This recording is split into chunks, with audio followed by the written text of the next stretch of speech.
secretary. Yeah. So we're gonna start the meeting at 7:38. Called meeting to order. That must be a daylight savings time. I've got See it. 6:37. YouTube. Well, all right, 6:37. Fine. All right. Yeah, that's fine. The first thing we need to do is approve the agenda. Okay, on our agenda, are we referencing any issue about the summer and chair pro tems and all that stuff? I thought you were going to give us an update, maybe. It's not in here, so we'd have to. I'll make a motion amend to amend the agenda to add under where New would you like business. it? Maybe at the very beginning, just a quick recap of that issue. So before number one, the new number one is Chair Pro Tem Summer. That's my amendment to the agenda. So I'll second that motion. We amended the agenda to add a conversation about having a chair pro tem. So anyhow, we'll get to that when we get there. So, Okay, all right, do we want to approve the agenda that's been amended now? Yes. So Okay. moved. Mhm. All in favor? Aye. Okay, Aye. 100%. And we want to approve the minutes from December.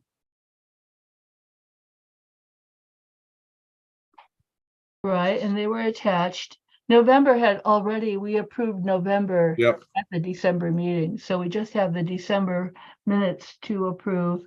And that was basically just me and you still at that point in time. We hadn't added anybody, right? Right, that's when we're discussing the people who had volunteered or been Yes. volunteered to serve I on the. move we approve those minutes. Okay, I second that motion. Okay, so they'll be approved. At this point in our agenda, we have any homeowner comments that if there's any homeowners, they're allowed 3 minutes by the agenda. So do we have any homeowner comments, Morgan? I don't see any attendees waiting to talk. Okay. Well, then we'll move on past that to new business, and we start out with opening comments from the chair on how the meeting will be run, rules of order, and length of the meeting. I just basically we went through this big thing, orientation on the board, and they suggested that we follow Robert's Rules of Order. That while we're on Zoom, if you want to comment, please use the raise hand button. In person, we'll do something, throw something at me, whatever, and make it known that you have a comment. I'd like to keep our discussions on the agenda, and I'd like to, if we can, keep our meetings to 60 to 90 minutes at most, because I want to respect your time.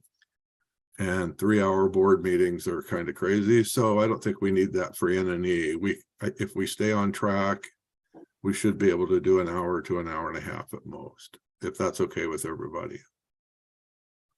It sounds good to me. That's great. Okay. Thank you. All right, because I want to respect your time too. I mean, we all have a life of some sort. It may not be ours, but hey, it's all we got. All righty, so on this item 1, Chair Pro Tem, I was elected to NNE a little over 2 years ago, and actually my term ran out last election, but I was by the rules allowed to stay on if there was a vacancy, and if nobody ran to replace me, then I could stay on. And Gail was elected, and in our conversation, she said that, April, as her being elected, I thought maybe she'd just become the chair, since I'm just, kind of hanging in there. And she said, well, I'd really like it if you'd stay and if you'd be chair, because from the election I guess, January through April, she does taxes, and she is like buried with her business. But I myself have a business that I run from like June through September, and I get really busy.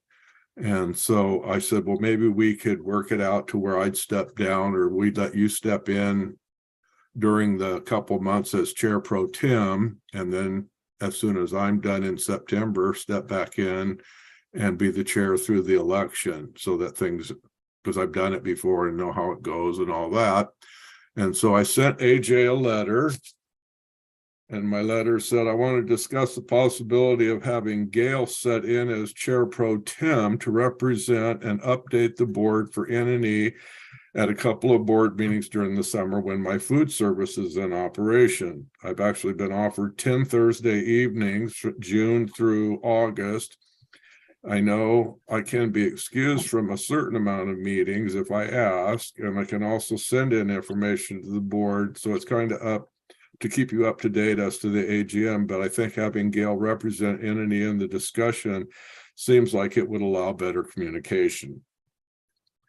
I'd like to stay as chair so Gail can shadow me. So next year, if I step down from N&E, she'll know what's going on and have you guys to support her, because your term's 2 years if you stay.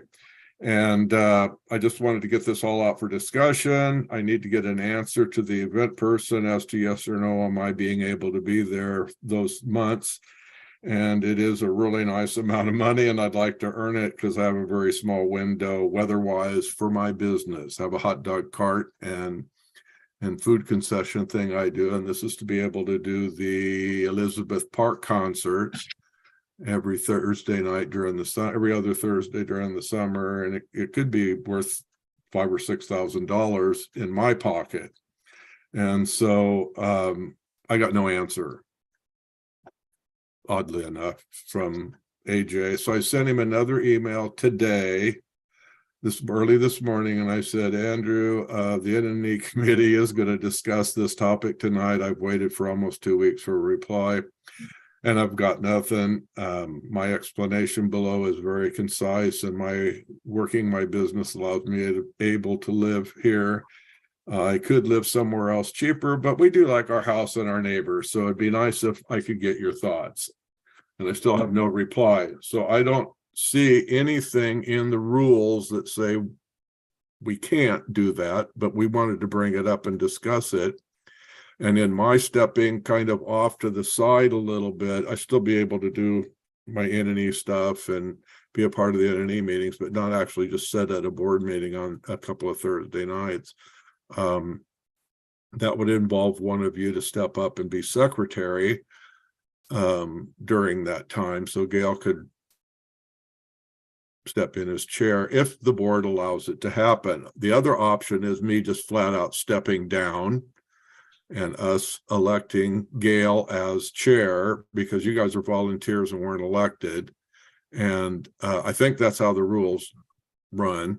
And then later on, Gail could step down and I could step back in. And I don't know if all that is how that's all going to work. But Karen, you had your hand up. Well, I was just going to read the bylaw. You kind of covered it in the end, but the bylaw regarding chairperson says the chairperson of the committee shall be elected by the members of the committee.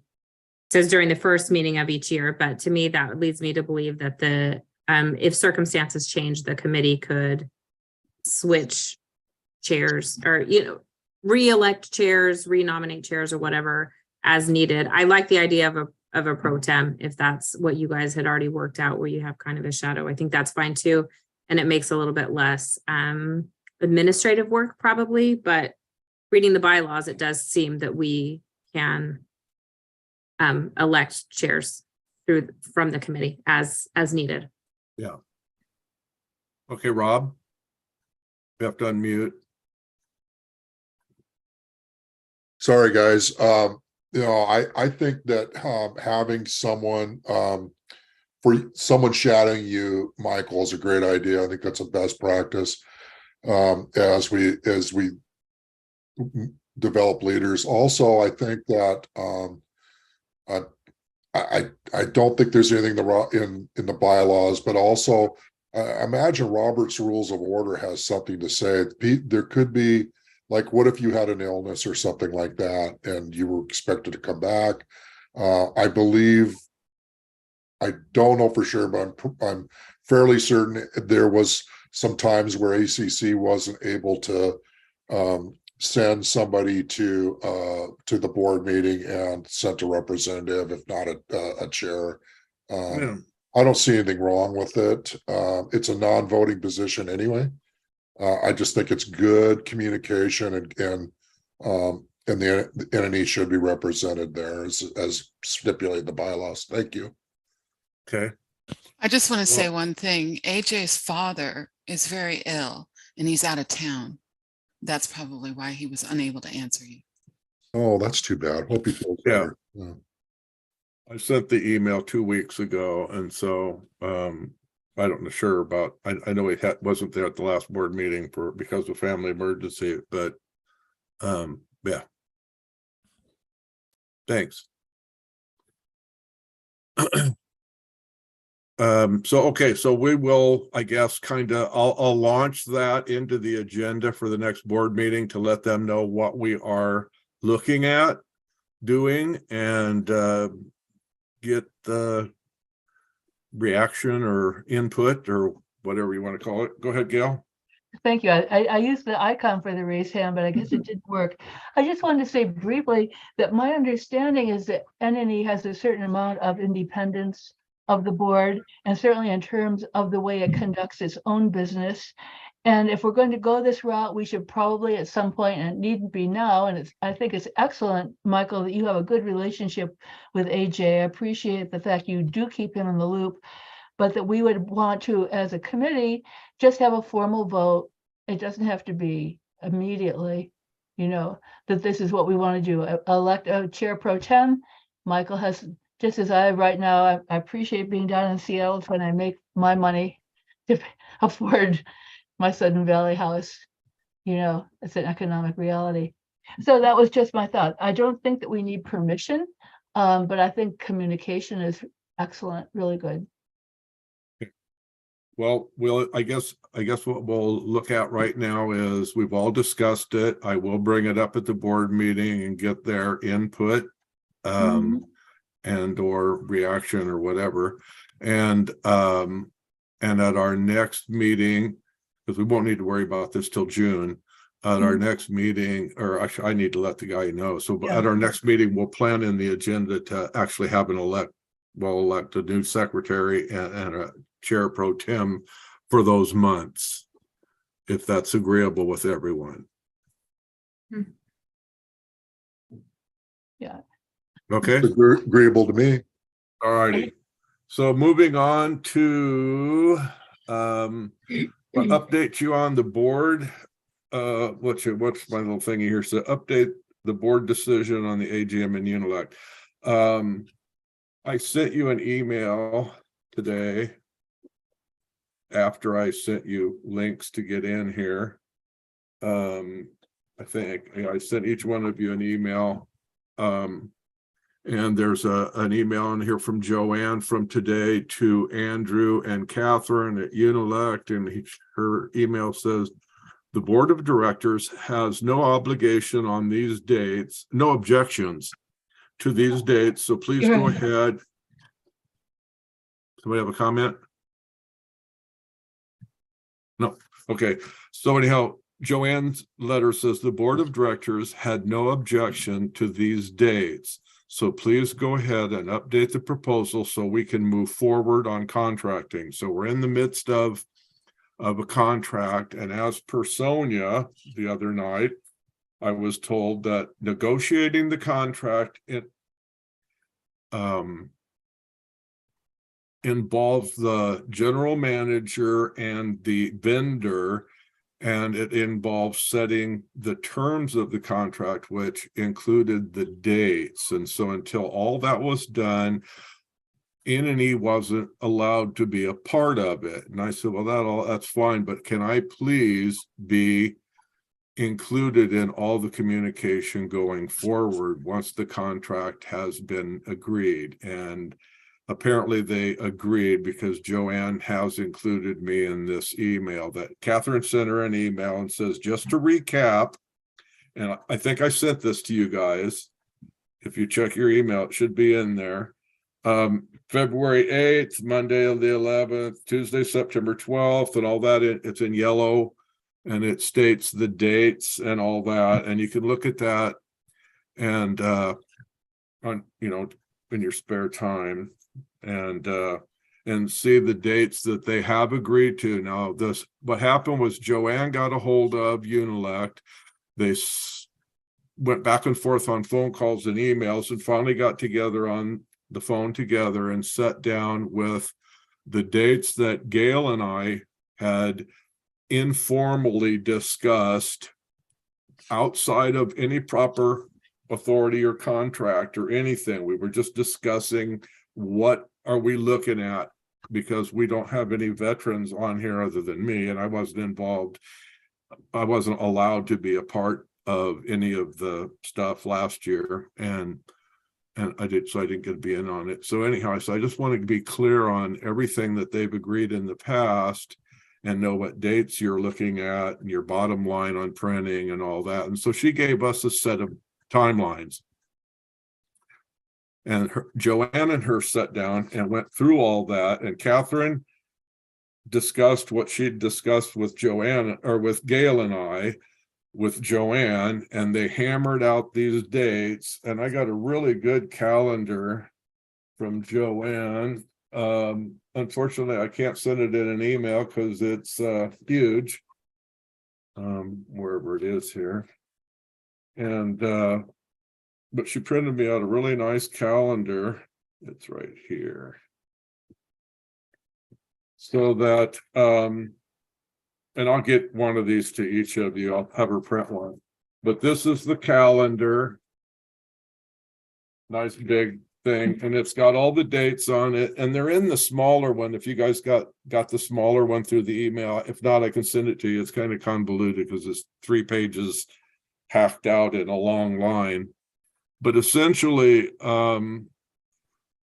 all of our timeline that Gail and I talked about and the timeline that Joanne and Catherine talked about are the same, except for 2 dates. Instead of September 14th being the election materials would go to print, it would be September 15th. Okay. They're gonna approve it. Well, I guess it'd probably be actually I'm pretty sure Joanne or Catherine told me it'd be the 15th, that they were going to get the board meeting to approve it and email. She'll have everything already in her hand. All she needs is an approval. So an email can be sent and say, yeah, this is the deal. Go ahead to print. So all the election material, the booklet and all that will be actually go to print on the 15th. We wanted the 14th. And election materials will be mailed out to the members on 9/27. And we had actually talked about 9/20. We've been talking 9/28, so if it's 9/27. 9/28. So that it's actually good. moves it a day ahead for us. Yeah, great. And so and after all this was done at the board meeting, it was sprung on. I didn't see it until the day of the board meeting. And I was like, oh, and so after it was all over and done, the next day I actually called Catherine and talked to her and said, well, did you agree to these dates? And she goes, I think it'll work. She was like, if everything goes the way that we've described up through September, we're going to be able to pull this off, no problem, and have 36 days by mail and 37 days to the drop box for homeowners to have the ballots in hand.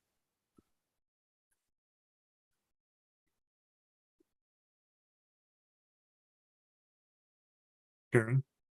So I was looking at the bylaws for this. So it just says all ballots must be received by the day prior to the election in order to be valid. So does this contract adhere that I know last week there was just, or last time there was just some confusion about that and the cutoff. So are we adhering to all mailed ballots being received by the day before to be valid, counted as valid? We're gonna put on the, put in the booklet and put it out in various forms of print to the homeowners that, all mail-in ballots back to Unilect have to be there. Their cutoff is 10 a.m. on Thursday at Unilect. So that is not what the bylaws say. Well, our bylaws were made for Sudden Valley receiving, and that's where the bylaws have to be changed. Okay, so it doesn't specify The where, bylaws were not written for an outside vendor. They were written for in-house. right, but it doesn't specify where it's being mailed. It just says if they're mailed, they need to Yeah. be received the Yeah. day. So I guess I'm just wondering, is there a way that we could make sure that anything, I mean, I think we're doing a lot to make sure that late ballots is not an issue. But should we discuss something to do to make sure that if there are ballots received after 10 a.m. Thursday, but received by Friday, are set aside and will be counted in the certified? Because right now, that is what our bylaws say. So in order to adhere to them, would we want to make sure that those are captured and counted? There's I'd like got to- to be a. Go ahead. Yes, I mean, we might need a bylaws change, but that wouldn't happen before this AGM. So we're stuck with the existing bylaw. I wonder if Joanne was thinking of that when she agreed to. I know that Unilect is very keen on being able to cut it off on Thursday so they can fly up here on Friday and get set up. But I think Karen raises an important point that our bylaws will, even if we change them, they will not be changed by the AGM. Nope, they won't. They go into next year. Mhm. Well, I have a note here for Catherine saying, any ballots received after 10 p.m. on Thursday, is there any way they can be processed to be counted on Saturday, until 4:30 Friday? Because they waited last year until 4:30 Friday to Mhm. get the last of the ballots. They cleaned the ballot box out their mailbox.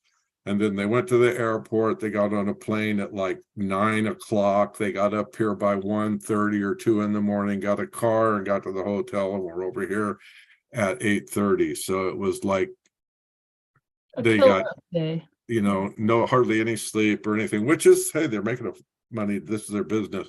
But we need to address that. You're right, Karen. If they want to do that, they have to have a way to count the ballots till 4:30 on Friday. Yeah, I know that Lori had her hand, and I think we should do everything. I think it's great that we've talked about getting them out sooner, more communication on it themselves to try to mitigate that as much as possible. I think that's the right thing to do, but we can't, in my opinion, we can't just allow a Thursday cutoff with no redress if those ballots are still valid if received They are by our bylaws, after they're, yes. so whether it's we get them counted by Saturday or they're held aside and they're counted in the certification. I mean, technically, the election is not final until it's certified. I just think we need to have a way to make sure that those are, anything received by the cutoff date per the bylaws is set aside and somehow counted as they If, should. that's a good point. Before I go on, Lori, you had a point. I did. I'm trying to remember. Yeah, I mean, does the whole company of Unilect come up here, or are there at least one employee down there who can check the mail? Yes, Yes, what? They all come up her here? daughter Deb Oh. Deb is down there and can. So if she collects them, if that doesn't restrict what time they fly up here. If there's someone there who can check the mail after close of business on Friday and gather those ballots and record them and I send don't them think up. she can legally by our think- bylaws open them. Right, we'd but have to like- have two people, right? To, Well, I would rather us, if we did, Karen had a very valid point. The election isn't certified until NNE certifies it. If we ran the election and got all the Unilect stuff done here with everything that was in hand, and those ballots were overnighted from Friday at 4:30, and somehow we're able to be here by Saturday, we could get them opened and put in there. Or if we had to wait to certify the election till we got an overnight package in the mail and certified them by hand Monday with 2 volunteers, not NNE, and then we could manually add them to that. But we're going to have to work, we're going to have to follow, and the bylaws show that we can do that. Because we did it in-house that way, and all we're doing is taking anything that came between 10 with a postmark before 4:30 on Friday, that are date stamped. So when the girl gets them out of the box at Unilect, she could date and time stamp them and put them in a big envelope and overnight it to here, and we could then get 2 volunteers and a staff person to open them and record them and add them, and then we could and we might only be talking about 2 or 3. Last year it was 100.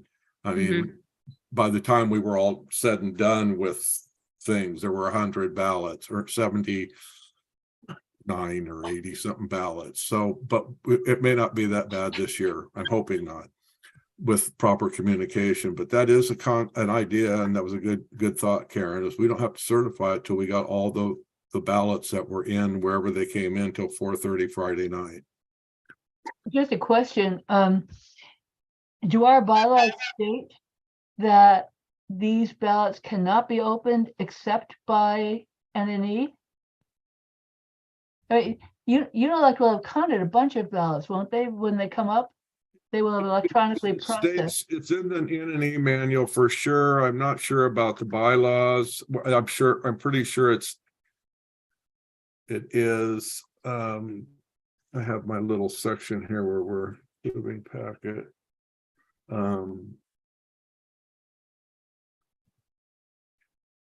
Day election. Okay.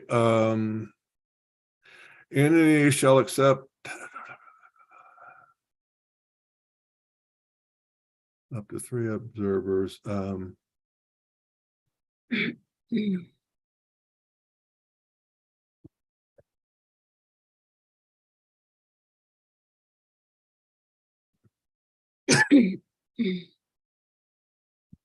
There's if it's supposed to be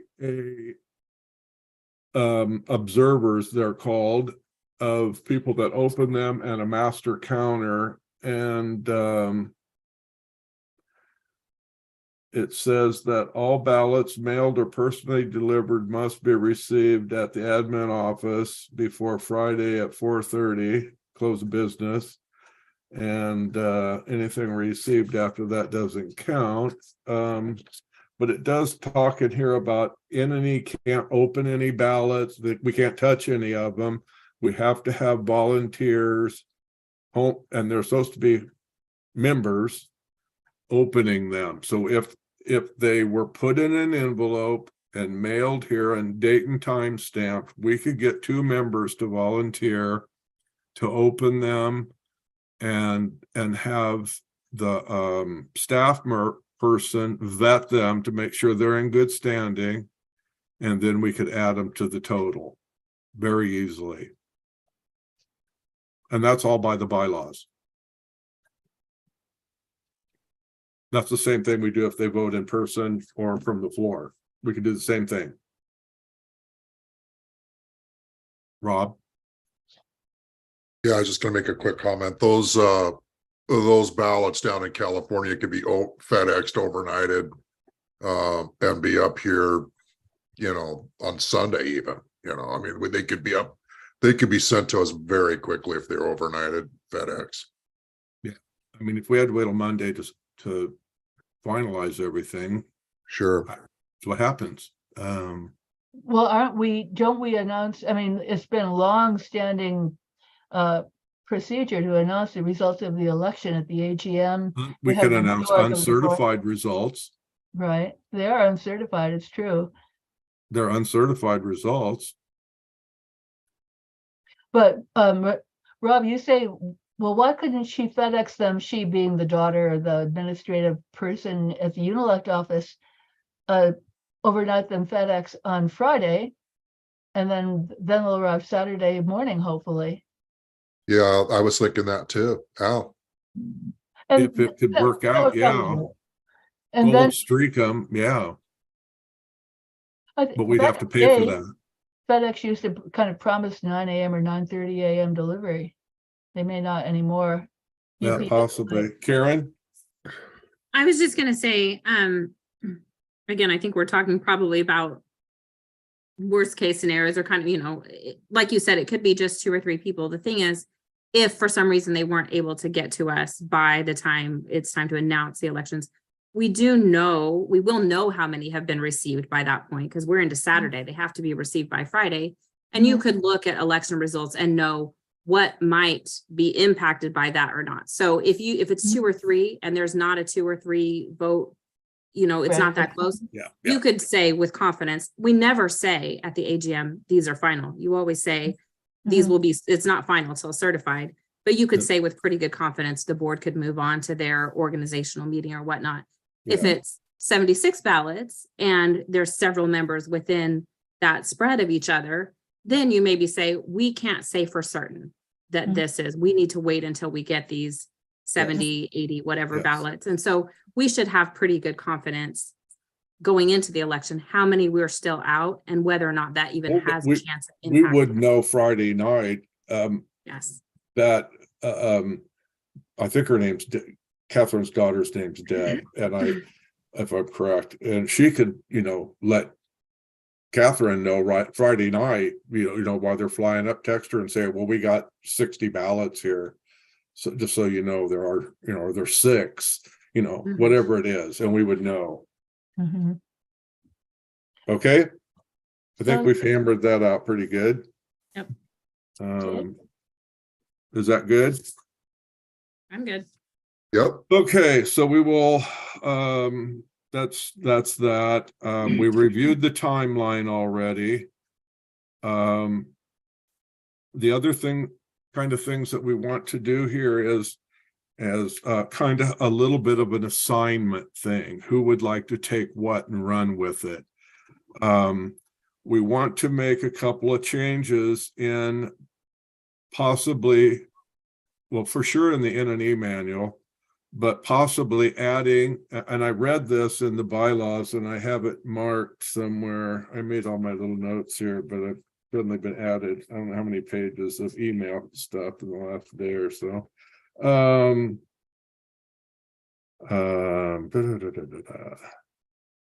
At any rate, we were discussing adding a clause or adding some wording to, if an N&E person runs for a board position, they have to step down from N&E.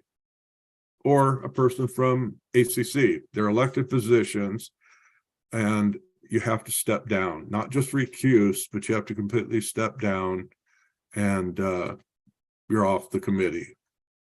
Gail? Okay, I think that the reason that the N&E members either have to recuse or step down is that they're running an election. Yeah.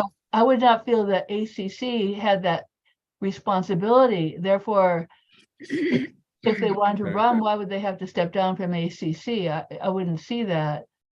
That would be my only. I think the idea is the role of N&E is somewhat independent of the board, and it's so important that it be what I call a strong neutral, that not Yeah. be contaminated.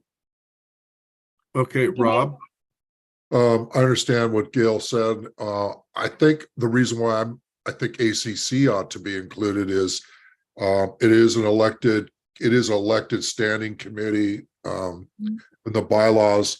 And I think that N&E needs to stand without reproach. I think it needs, I just think it sits better for Mhm. for a board to be elected to the board, or a standing committee like ACC. It should be. Oh, excuse me, I thought you meant an ACC member choosing to run had to step down. You're saying an No. NNE member. Oh, Yeah. got it. Got Yeah. it. No, I would agree with it. Yes, Thank you. sorry. So in the bylaws, section 3G,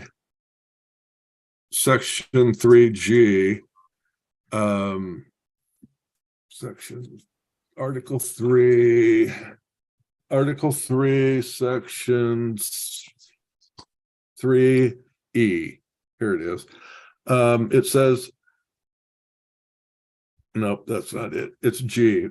No candidate for election to the board, the nomination and election committee, or the architectural control committee, nor members of their family or their household shall assist in counting ballots.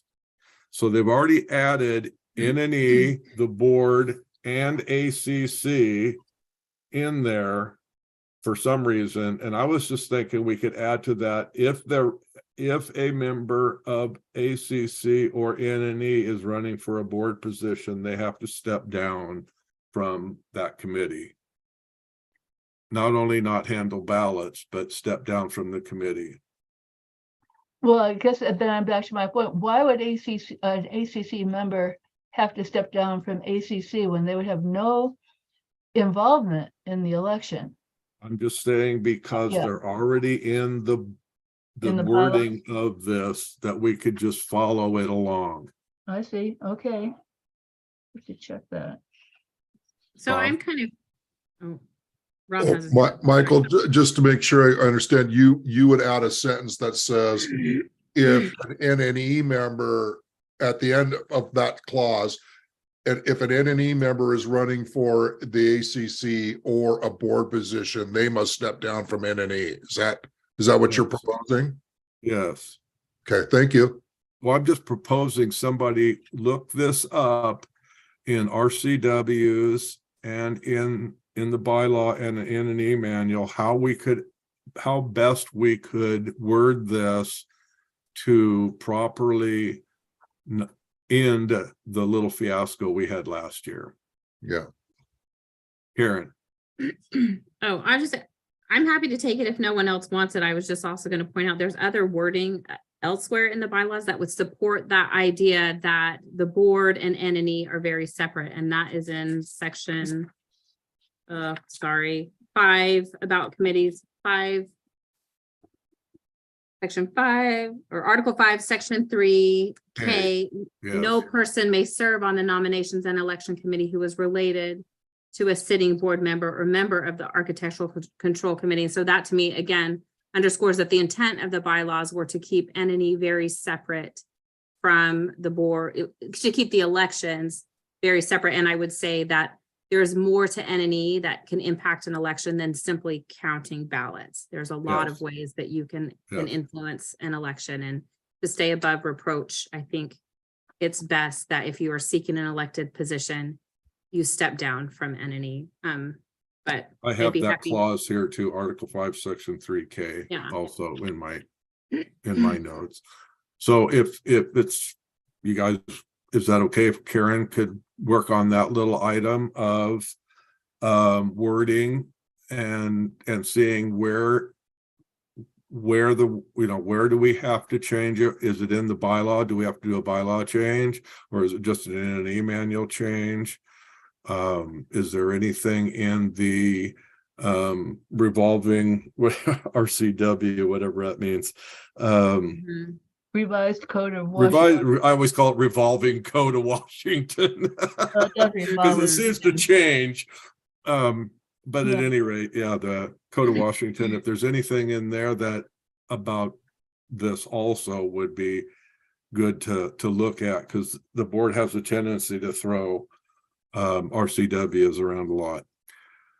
Okay, so if Karen would take that, our next little thing. Michael, Lori's got her hand up. I was just gonna say, awesome, Karen, for taking that on, but if something comes up in the meeting that you have a huge passion for, I will be your backup.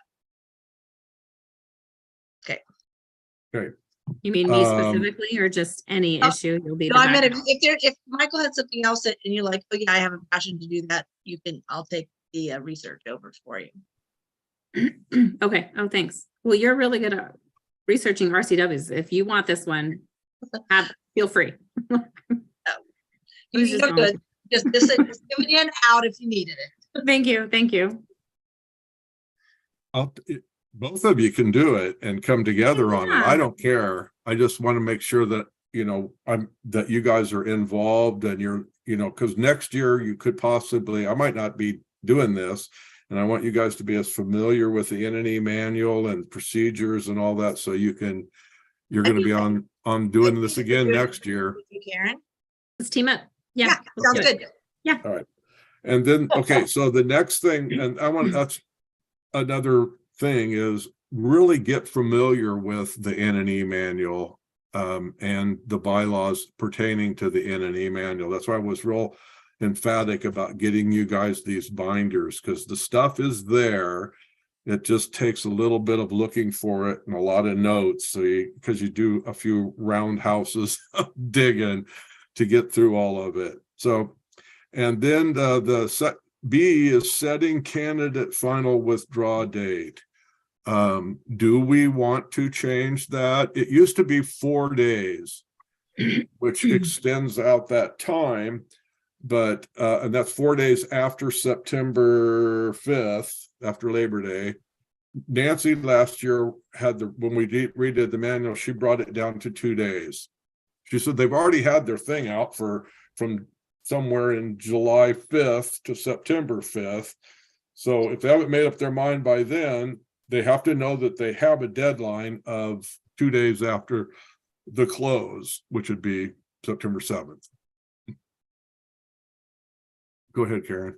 Well, you might have covered it, but I was just curious, what was the rationale ever for the 4 or the 2 days? Was it just, I mean, I know at some point you've got to send it to print. You can't have people like forever. Like It was there's to just get everything done before it got to print.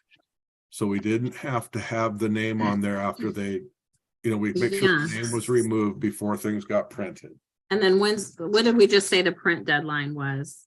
It It's was, going to be like the 14th or 15th. and we're opening ballots on the The 5th. So 6th. 4 days would be the 9th, 2 days is the 7th. Okay. I mean, I'm assuming you're not asking us to like resolve this, but asking if someone wants to kind of take this as a project. Yeah. I'm trying to put my hand up and Go ahead. the little icon doesn't work. Well, I spent some time this afternoon not looking at the cutoff date, because in a sense, that's not our problem. I mean, maybe 4 is better than 2, but what happens when someone decides to withdraw after the cutoff date? Because that is where we got into trouble with having a candidate who withdrew, who I believe got about 200 votes. So we had asked administration, we had asked Joanne, could she make an announcement that this person is withdrawn? And her answer was, well, no, because we would appear to be telling people how to vote. And so I thought, well, we have to adjust the NNE manual to make it possible to share that information. And just really quickly, I sent everyone a little draft of a proposed change You to did, the, and I printed it too, and I'm trying to find it. I know I couldn't even find it. It was mine. I just dug it out of the wastebasket. I have it right here. But just really quickly, I thought we would request that those people would withdraw in writing. They would give permission that that information be shared with the community, so we wouldn't have any limitation on letting the voters know, because it had the effect really of corrupting or certainly distorting our election. I don't think a lot of people would choose to vote for someone who had said, if elected, I will not serve, and I think that the voters have to have that information. So it's just proposed language. We needn't go over it now, but anyone who wants to take a look, feel free to do so. That was my thought on that one. Whether it's 2 days or 4 days, I'm not even sure. I guess that is to help Unilect out, but of course, if we make a shorter time frame, then it might be more likely that we'd have people, if we've sent what we called final copy to Unilect, we might have more people deciding, oh, I can't really do this, you know? Oh, great, Oh, that's here. great, Michael. Can you see Wow. this? Yes, wow, you're Okay. great. So Okay. this is what Gail sent. And there's got to be a way to do this. Drag Oh, it down. here it is. I see it. Okay. Okay. So this was just some draft language that she had sent, and I think she sent it to everybody. Mhm. A candidate who wishes to withdraw after the date called out in Article 4.1.12 above shall do so in writing to N and E and to the board and on like that. Now, the whole point of this, like I say, of changing it from 4 days to 2 days was because they've already had July, August, and September to think about what they did or to get their paperwork in. Some of them waited the last damn minute too, because they don't want anybody to know they're running until it's till like it's a big surprise or something. I don't know why. But at any rate, there has to be a time to cut it off, and there has to be a way to legally and without any, oh, we might be, you know, influencing an election. If they send in a writ that they have to send in a written statement and it, you know, like that. But so if that's why we were, you know, we're looking at how can we do this because we don't get it on the ballot printed. But if we do get it on the ballot printed and they decide I'm not going to serve, we can at least have a legal document from them saying they withdrew, and now we can let the public know this person withdrew. It's not hearsay, or because the way that it was handled last year, nobody knew for certain until I think it was, I don't even know if they ever knew for certain on election. Apparently they didn't because she got 200 votes. Or so. So anyhow, this is something that we should look at, and like we have said and everything else, whatever we do, probably if it's just in an e-manual change, we can do it real simply by putting the wording together like we did last year with the text and then the new text next to it so that the board can look at it, but it all has to go to document review, which is they don't have any meetings scheduled or anything so far this year. And it's Sonia and Nancy that are on document review. Well, to me, that emphasizes how important it is that we get our documents, you know, in an order that we want to submit them. Yeah. To documents review and to the board. Yeah. So that was the other thing Gail and I talked about earlier today. And that was a timeline for any of this stuff. It, like we said, if it has to get on the ballot for a bylaw change, we have to get the board to approve a bylaw change on the ballot, and it won't take effect till next year or after the AGM. But if it's an N&E change, we can put it through document review. If they agree with it, then the board can say, okay, and then it gets printed and there it is. And if we could have that done by May or end of May, June, it would be awesome. So I don't know whose hand went up first, but I'll go Rob's at the top there. So go ahead, Rob. Why does everyone else get those little Thank hands? you. Couple thoughts. I really like the language and rationale that Gail's put here. I think that maybe going back to 4 days, I don't usually support changing things just because. I mean, I think there should be facts and data that would support why would you want to change the 4 days to 2. And then also a question. I'm trying to remember, is document review, is that a standing committee or is that an ad hoc committee? The standing committee. Okay. So if they rejected our wish to change the way we our governing document, the NNE manual, they would have to provide some rationale. I mean, would they have to provide something in the law, state law? Would they have to provide something that other than I just don't agree with you? You know what I mean? Yes. Okay, thank you.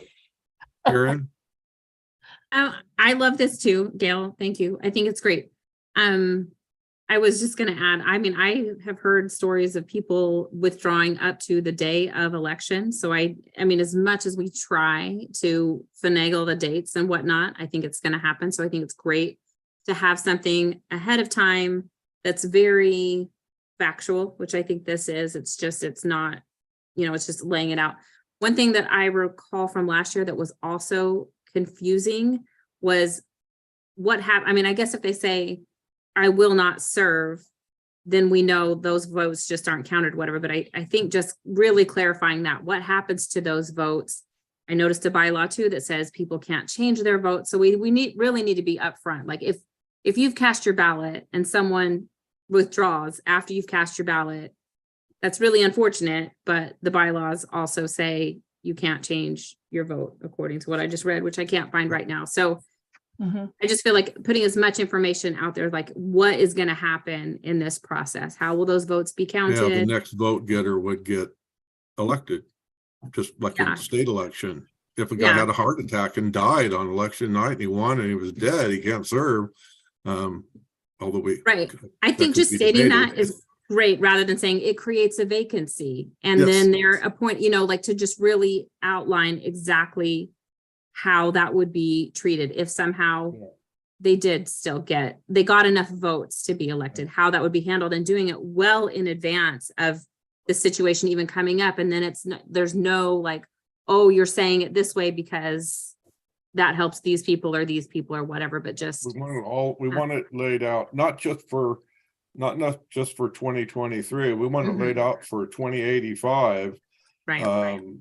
Well, that's the whole point. And the other night in the board meeting when I was discussing the entity's role, when I got there, I was upset and my mind kept saying, I am doing this, I am doing that. And I stopped and I said, when I discuss this, I want to make sure that I'm addressing it as NNE, because I'm representing future NNE boards and future homeowners. And so that's the point of what we're doing, is so that in the future, like last year, we had the past thrown at us of, well, in the past, she did this and she did that. And so it's okay for me to do this. We want to have this in the future. This is what the board or the rules are, this and why. And so, yeah. So, Rob, you want to look into this, or hang on, Gail's got a. Well, I wanted to understand Karen's point, because as I think of number one, I have a feeling that it might require a bylaws change to disregard those votes. We might have to count them. And so our NNE manual change might only say, since the person said they would not serve, then Karen's suggestion is, no, we just go to the next person who would have won. If this person had, we didn't do anything like that just now in the election we just had.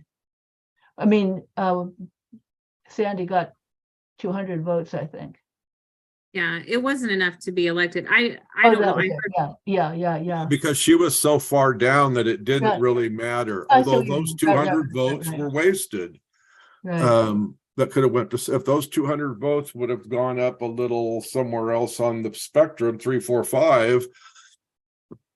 Yeah. Could have changed. Well, I guess all I was saying, knows? we probably can't preempt every eventuality. We No, can simply try to do better. yeah, And we would hope people who even consider running for the board would feel a sense of responsibility to the community, that if they think they can't do it, they're not going to hide that decision until the last minute. I mean, you never know. you never Some know. of us have strange, we're wired differently. But I think generally speaking, people make a good person- faith effort, if a person said, like, say, I said, I'm going to run for the board, and in October, I was diagnosed with cancer and I'm going to have to go through chemo, I'm not going to be able to go through all that and sit on the board, and it's way past print and everything.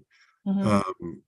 God forbid any of that happens, but the thought of this is what, that's why I said, if Lori and Karen are gonna take and run with that little point. I keep shuffling my doggone pages of the clause about entity running for the board, and that Mhm.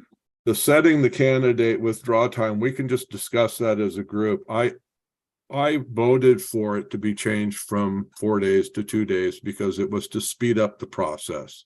Mhm. But and they can withdraw after that. It's just, I like the idea of them doing it in writing to entity and the board, and that way there's no question. Did they withdraw, or are they, are you just telling me that, or whatever? But Mhm. this other item about as you get into the, if elected, I won't serve. What would happen in a state election? What would happen in a national election? And we have to mirror those because they're precedent. So, if Rob, would you feel comfortable just kind of looking into all that on that Sure. topic? If elected, I won't serve, or if a guy died just before the election that was on the ballot, what did they do? What does precedent do with that? So we can kind of see what happens Sure. maybe in other HOAs or in other regional, like city council or something. What do they do? Yeah, I could kind of benchmark those things. Gail, or would you want, you're busy doing taxes right now, I imagine. I'm, so- yeah, insanely busy doing them right now. But let me just ask, Michael, when you say that, the president is the public elections, I mean, an HOA is a private corporation. It might give us some guidance, but are we really, expected to, because there's so many ways in which our HOA is not, a governmental entity. Our security can't arrest people for speeding. I mean, it goes on and on and on. Well, you know. our family used to be had a piece of property, was in an HOA in Oregon. Mhm. Oh, I'm sorry, Lori, I see you got No, your. no, go ahead and finish. No, Yeah. our family had a property in an HOA down in Oregon, actually pretty large, nothing like Sun Valley. This is huge, but I could check with them. I could pull some of the other HOAs and just kind of benchmark it and report back. Mhm. It would strengthen our decision, I'm sure, though, to have the backup. Yeah. One of the things that healthy organizations do is go benchmark to see are there best practices, and I think that's good. That's what we're just looking at, what Yeah. other people do for an idea. Lori? Yeah, I'm just, just taking the first sentence of, under the rationale, that your charge was ensuring the integrity of Sudden Valley's elections by conducting an open, free, and fair process. Well, say somebody's a voter and they have 5 votes and they're kind of torn between 2, and one of those is withdrawn. You're basically taking away one of their votes. So I think that we have an obligation to our community to let them know when there are changes to the nominations. And simply by saying, Mary Jane has withdrawn and has stated if elected, she will not serve. That's all you have to say. If somebody still wants to vote for them and use one of their votes on that, that's on them. But at least we have given them the knowledge to make an informed decision. Without giving them that knowledge, they are making an uninformed decision, and we do not want our elections to be based on uninformed decisions. Yes. Good. And in response to your comment, Gail, about do we want to look at national or regional or whatever elections, there's an attorney letter that I still haven't got a look at from last year. Yes, I know. That was what they went off of as to was they couldn't state that Sandy had withdrawn. And that had something to do with other election processes. And I still have not seen that letter, but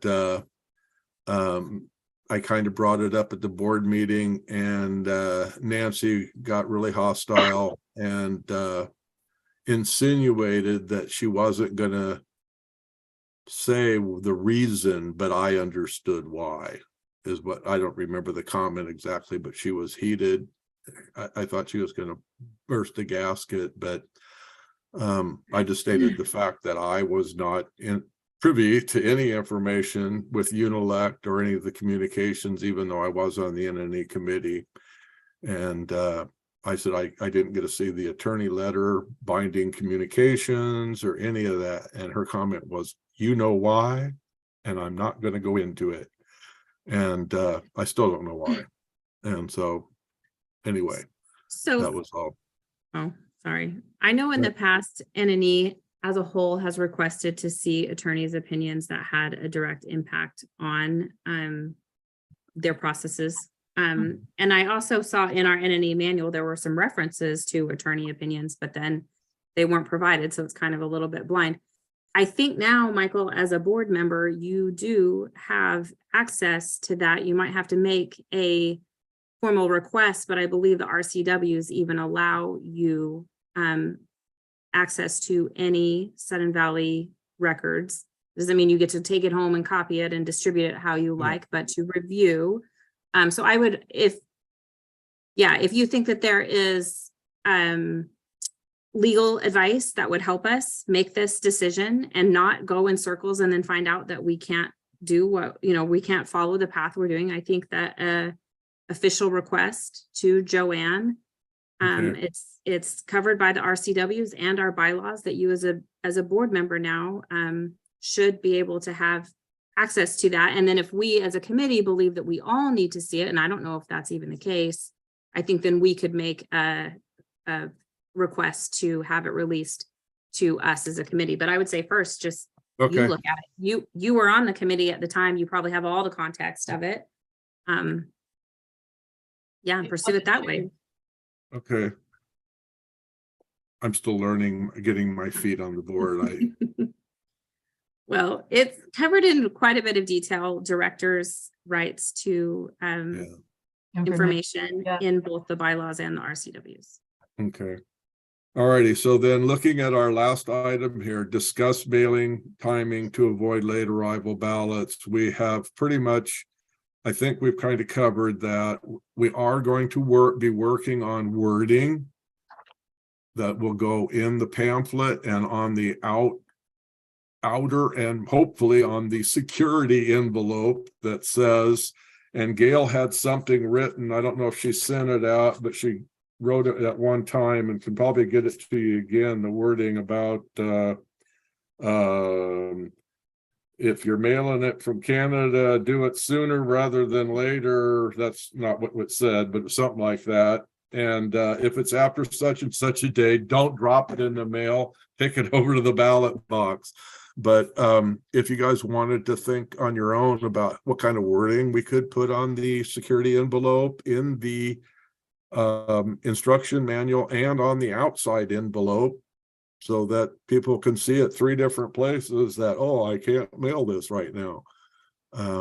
We cut down on that too. And if we really communicate well through the view and the e-blasts and whatever form of communications we can communicate, and let the homeowners know that they can trust the process that NNE has in place, and that we have a full crew of people, that it's not just 2 people sitting in a little dark room playing with their ballots, that it's going to be a fair, open and honest election, and they can trust the ballot box. The keys right now, for the record, are inside an envelope that has been signed and taped shut, and inside another envelope that has been signed and taped shut by Joanne and I, and they're locked in the safe.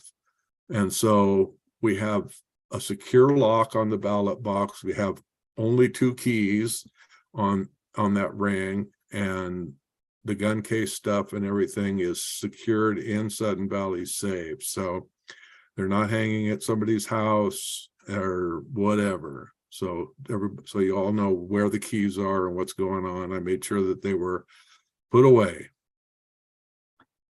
Michael, I'm glad you raised that, because as we discussed this chair pro tem thing, if the sense is that you're coming back, it may be that the chair pro tem doesn't even need that key, to avoid the sense that, oh, suddenly a bunch of people have keys. No, You we might won't need the retain- keys till we set the ballot box out in Yeah, I just thought October. that occurred to me, because I sometimes fear that people are looking.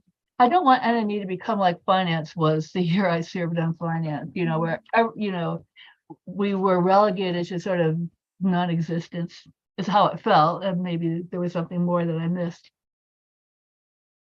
At any rate, Yeah, we won't even, discussion. I just wanted you guys to know where the keys were and how they were put away. And it's on this recording, so everybody can see it. And all, but we won't even touch the keys till we set the ballot box out on the floor and lock it to the wall in October. Okay, We'll put it out the day the ballots get are mailed out, which is what, the 27th or 28th, whatever that was, of October. No, September 27th, September. Yeah. Yes. Okay. November, October. Yes. not October, September. September. All right. They have to have their ballots for like 14 days or 10 days, depending We're on. getting it to them with what you're looking at. 36 days this year Yeah. at a minimum, 36 days. If everything goes the way that we've got it inked out or penciled out, I think we're going to be fine. And if people will just listen and communicate properly and all, I think we'll be fine. Yeah. Well, Gail? I had another thought about communicating the status of our candidates to the community. And that is, I think that we've talked about, and you told me that at least AJ or the board is open to NNE running the candidate forums. And I think that we should hold them earlier rather than later. Because if the ballots That are on the out, next agenda though, so that's not on our Okay. agenda tonight, but we can put that on our next agenda. okay, Because I want to the board did mention that, but it kind of says somewhere in the thing that communication committee handles it. And so he felt that NNE should handle it. So I'm gonna address that at the board too and get that changed or whatever they got to do. So let's put that on our next agenda. okay. And point of information, there is no communications committee, so at this point, maybe. And it's in the process though. Oh, it is, okay. It has been approved. The last board meeting or 2 board meetings ago, whatever, we all approved the idea of a ad hoc committee for communication and have them handle the 50th anniversary of Sudden Valley information and board authorized functions. Good. Not unauthorized board functions. Could I just say something really quick? Go I've ahead. been thinking about this during the meeting. I just want to say that I think really everything we've been talking about is wanting to ensure that our NNE committee is beyond reproach, that we are supporting good, fair and democratic elections. Not democratic, well, Right. democracy. And if we are saying things about, well, what happens to votes or whatnot, I think that's more of a process. And I don't think anything is decided that way. I'm just saying to me, this is about trying to get good communication out, being beyond reproach and being professional and ensuring that there are good, solid elections in Sudden Valley. Yeah. And that's the only reason why I came on this committee, was I wanted to be able to say that I watched the process and it was done all above board and all honesty, and the rules were followed and all that. And I believe that's why you guys are donating your time for the same process, and I appreciate it. Well, thank you to you and Gail for all the work that you've done already and a bunch of research, and to Joanne for that calendar that's put together. I think that gets us on a very good foot to start. So It thanks does. for all the work that's. It does. that's It been looks put in so very far. promising. Just a quick, go ahead, Gail, sorry. Oh, I was only going to say, our next meeting would normally be the last of March, but given the deadlines to get some of our NNE manual language approved, you know, as a two-step process, maybe 3 steps, I was hoping, or at least asked Michael, should we have an interim meeting in March where we produce these draft language bits so that we can keep moving with them? I mean, when we only meet once a month, and then have to coordinate with the board schedule. And the board may turn around and say, this committee or that committee needs to have some input. It was a thought. I just would like to throw it out there. Should we meet mid-March? Go ahead, Rob. What's your thought? I were you think gonna that's say? a good, yeah, Michael, I agree with what Gail said. I would support that. I would too, especially since I won't be at the last week of March. What's that? Lori, what'd you say? I support an interim meeting so that we can, get everything before, anything that we need to get before the board, we can get, if we do their meetings like a week earlier or 2 weeks earlier, we can get the information to them. And just for note, I will not be here the last Monday of March. Okay. How about Karen? Yeah, that's fine. I support an interim meeting just to get it going and getting, I mean, it's quite a process, especially if it has to go through other committees as Mhm. well. It can take a good long time. So if we want to have this in Mhm. place before, before the I think election this really is- starts. Yeah, just give us, 2 weeks to do our research and Mhm. Shall we I- set a time now, like March 13th? I'm just choosing another Monday, that's not March 27th. I think Sure. we still have to meet on the 27th, right? That's our standing meeting. Yes. Yeah. Even if some people can't make it. But Yeah. we could have our interim working meeting on the I 13th. honestly believe that if we just went ahead and met on the 27th, we still have plenty of time. But we could, there is a board meeting. Where we at here? We had a board meeting on 20, whatever it was. So we'll have a board meeting on the 9th and the 23rd. Mhm. Or to meet the 20th. I don't know. Let's Michael, if- tentatively, let's tentatively say we'll meet on the 20th, and if we decide not to, we can just go ahead and meet on the 27th. But I'll ask the board, what's the process? What do we have to do? How many hoops do we got to jump through? And all that. And then hopefully we could, if we have our ducks in a row on the 20th, we can get that submitted to the board for their 23rd meeting. So Yeah. that you could report back to us on the Okay. 27th. Well, we'll say there. Sure, we'll pencil in a 20th meeting, and I can ask on the 9th and verify it. So we'll put it, what are we calling this? an interim meeting, A special meeting. special meeting, okay? I do think you need to confirm that date with Joanne before you pen it in. Yeah, that's why I said I'll ask them, can we do that? Or do we need to do that? And if we can, is it okay? Can we do that? And then still have a regular meeting on the 27th? What would be the conflict of having it? Is there another committee or something? I don't know, but we'd have to find out about that. So we'll look at either the 13th or the 20th. Okay, either one. Yeah, because I could find everything out on the 9th. Okay. And based on schedules, are we thinking another Zoom meeting or, I mean, I'm good either way, but are we, For I me, right was- now, Zoom is. We really- should, Gail's gonna be, she loses 2 days of work. So let's just keep the Zoom thing going until we get past her tax time.